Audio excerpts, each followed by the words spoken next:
Hey, how's it going guys? This is Tom from UDS, and everyone has that one game that they played to death back in the day that no one else really checked out, or at the very least, just doesn't get the love and appreciation it absolutely deserves. Our series, Nostalgia Obscura, looks to shine a light on just this sort of game. You know, the ones that you can't really play outside of their original hardware, that never really got a re-release, and yet still managed to shape a generation's taste in gaming. I'm starting with Muppet RaceMania. Okay, so there was always going to be a little bit of bias with this entry because I've always been a huge fan of the Muppets. But being a 90s kid, the films of that era will forever be my favourite. Muppets Christmas Carol, Muppets Treasure Island, Muppets from Space! Art, every single last one of them. That's why I couldn't wait to get my grubby 6-year-old mitts on Muppets RaceMania. This game is so hard to get a hold of now. I had to pick up an old Blockbuster rental copy not to crack 25 quid. At least I've got the Powerline number if I ever need instant game help. The service is closed.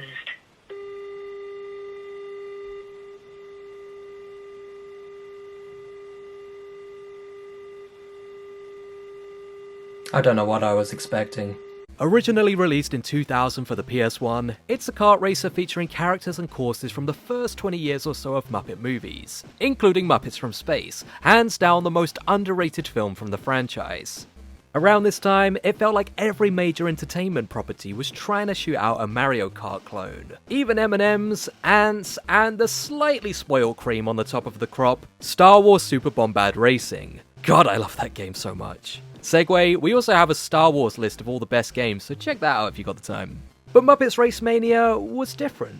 For starters, it had 25 playable characters, compared to Mario Kart 64's paltry 8. Sure, most of them had to be unlocked, but that makes everything you do feel more important and satisfying with constant rewards. Plus seriously, who wants to play as Toad when you've got Dr. Bunsen just sitting there?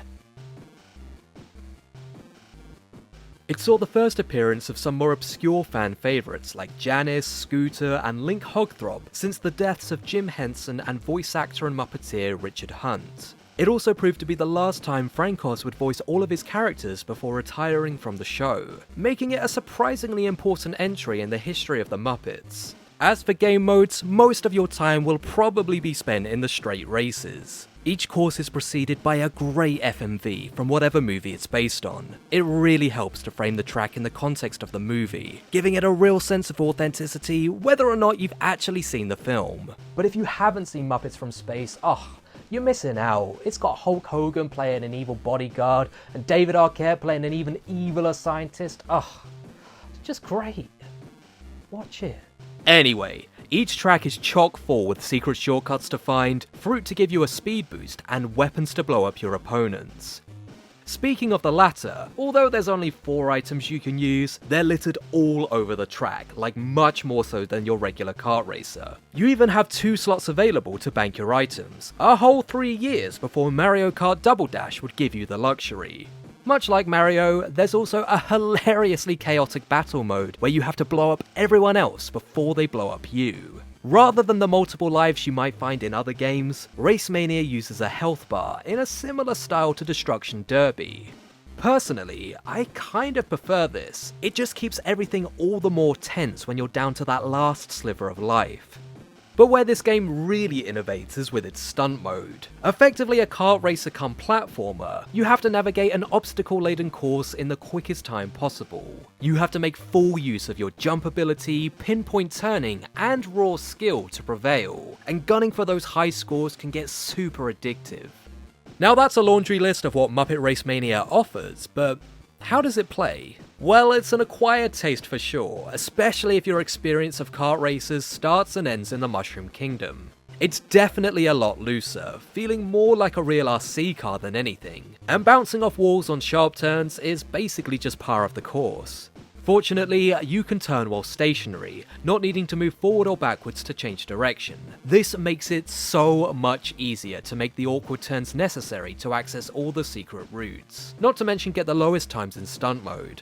Overall, once you get the hang of it, it's an absolute blast. The looser controls just add to the chaos of everything, and while it means there's probably no future in a Muppet RaceMania esports league, the multiplayer still makes for barrels of laughs even 20 years later. And that's the thing, this is a game that needs to be played with others. While it does have an objective-based adventure mode, its single-player appeal is much more limited, and playing it again by myself in the height of lockdown, it just wasn't the same as playing with friends. That's why we need a remaster, remake, or at the very least a re-release. Muppet RaceMania would be unbelievable with online multiplayer, especially with updated textures and HD resolution. Hell, you can even add Walter from the 2011 film if you absolutely had to, but please don't, that film's terrible. But alas, developers Traveller's Tales have been way too busy churning out LEGO games for the past 15 years, which are also fun, but come on. Are you gonna tell me there's no longer an audience for a Muppets themed kart racer? You gonna lie to me? You gonna lie to my face like that? You got some growing up to do. So what have we learned today on this edition of Nostalgia Obscura? Well, Muppet RaceMania is miles better than Mario Kart 64, and Muppets from Space is the best Muppet movie.